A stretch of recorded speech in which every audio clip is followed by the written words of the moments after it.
Fala galera, beleza com vocês? Todd na área. Nós vamos falar agora de uma aula do grupo dos cordados do filo Chordata Aves, Birds. Pergunta pro Todd, é o seu canal que está começando agora.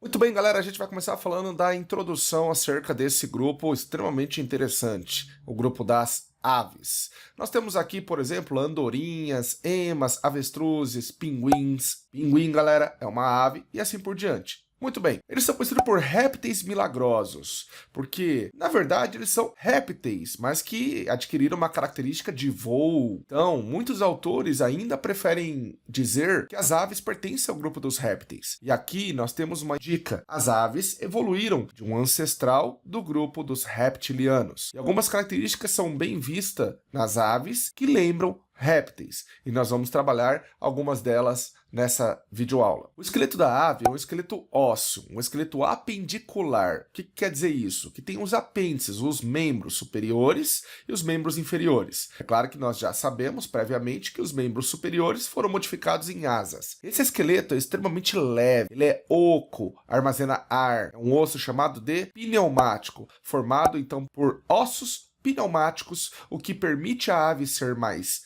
leve e facilita o voo dela, ok? A pele desse animal é uma pele seca, com grande quantidade de queratina, presença de garras, como queratina, presença de escamas, e tanto garras quanto escamas atribui ao grupo ancestral delas, das aves, o grupo dos répteis. Então essa pele seca, com alta quantidade de queratina, formando escamas, formando garras e também originando as penas. Sim, penas são estruturas, anexos provenientes da epiderme, da pele, e que facilitam o voo da ave também. Já as asas são modificações dos membros superiores e também facilitam o voo. Os músculos peitorais das aves são extremamente desenvolvidos. Músculos esses que servem para flexionar os membros superiores, flexionar as asas e alçar voo. Então, para você que já comeu aquela carne, o peito do frango, sabe que é uma musculatura muito bem desenvolvida e isso facilita o voo. O externo, que é um osso encontrado no peito, nas aves termina em ponta, é pontiaguda, termina em quilha, externo na forma de quilha ou carena. Nem todas as aves possuem o externo pontiagudo, então as aves que voam são chamadas de carinatas e as aves que não voam são chamadas de ratitas. Já em relação à temperatura corporal, nós temos uma novidade aqui em relação ao grupo dos cordados, porque os répteis são animais pecilotérmicos, a temperatura ela é variável de acordo com o ambiente. Por isso, a necessidade dos répteis tomarem o banho de sol matinal e o banho de sol vespertino. De qualquer maneira, as aves inauguram uma homeotermia, capaz de deixar a temperatura do corpo mais ou menos constante, não ficar variando ao seu bel prazer de acordo com o ambiente. São animais endotérmicos, capazes de gerar calor. Muito bem, galera, em relação à continuação da introdução, as aves possuem uma única glândula epidérmica, diferente de você que está me assistindo, que é um mamífero, e apresentam diversas glândulas epidérmicas, como sebáceas e odorípora, por exemplo, as aves apresentam uma só e fica na região da cloaca, lá na cauda dela, na parte posterior do bumbumzinho dela, e é chamado de glândula uropigiana ou uropigial, que secreta um óleo, e essas aves usam esse óleo para impermeabilizar as penas. Então elas recolhem esse óleo usando do bico e esfrega esse bico, o óleo, nas penas. Isso é muito importante para as aves que praticam o mergulho, como por exemplo, uma ave chamada biguá. Essas aves, quando elas mergulham, as suas penas não ficam encharcadas de água, porque se as penas ficassem encharcadas de água, ela ficaria mais pesada, mais densa e teria uma dificuldade para sair da água. Como as penas ficam secas por conta da impermeabilização provocada pelo óleo, são adaptações interessantes encontradas nesse grupo. Ok, galera, em relação à embriologia, vamos nos ater que eles são animais triblásticos, que possuem ectoderme, endoderme e mesoderme, lembrando que a mesoderme, por exemplo, forma a musculatura. São animais deuterostômios, como todos os cordados são, né, porque o blastóporo, na fase de gástrula,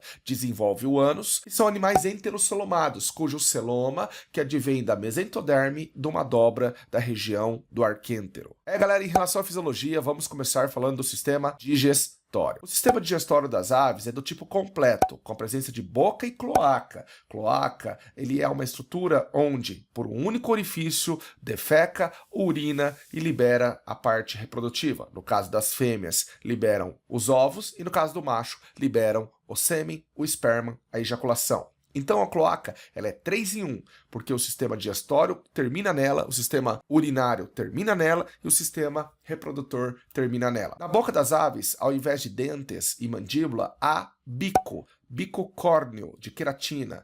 Porque se você pegar um osso de mandíbula com os dentes, é uma estrutura mais pesada. Então bico torna a ave mais leve, facilitando o voo dela. Ao longo do sistema digestório, algumas projeções existem. Por exemplo, o esôfago dilata, formando o papo, que armazena nutrientes e alimentos. Se a ave for do tipo granívora, ela consegue extrair uma secreção leitosa desses grãos. É chamada de leite de pomba, na qual alimentam seus filhotes. De qualquer maneira, uma outra saliência chamada proventrículo acaba tendo enzimas digestivas para fazer a digestão química. Logo depois vem a moela, que é um estômago de digestão mecânica, musculatura, que vai o quê? Comprimir e fragmentar os alimentos, ok? Já em relação ao sistema respiratório, a respiração é do tipo pulmonar, com projeções conhecidas por sacos aéreos e que facilita o voo da ave também. Além disso, o órgão de vocalização chama siringe. O sistema circulatório é compreendido por coração e vasos. É uma circulação do tipo fechada, e o coração é dividido em 4 cavidades: átrio direito, átrio esquerdo, ventrículo direito e ventrículo esquerdo.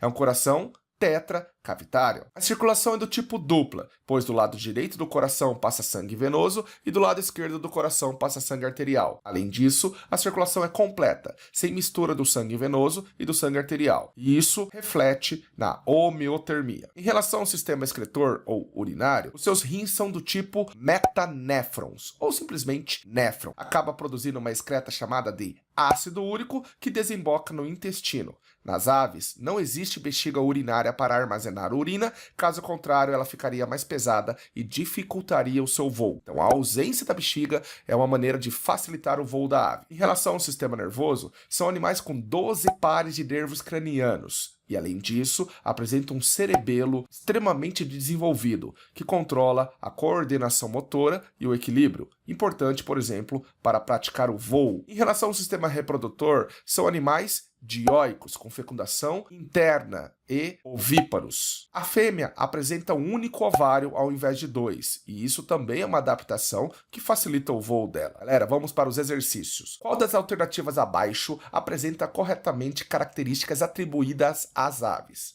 Letra A.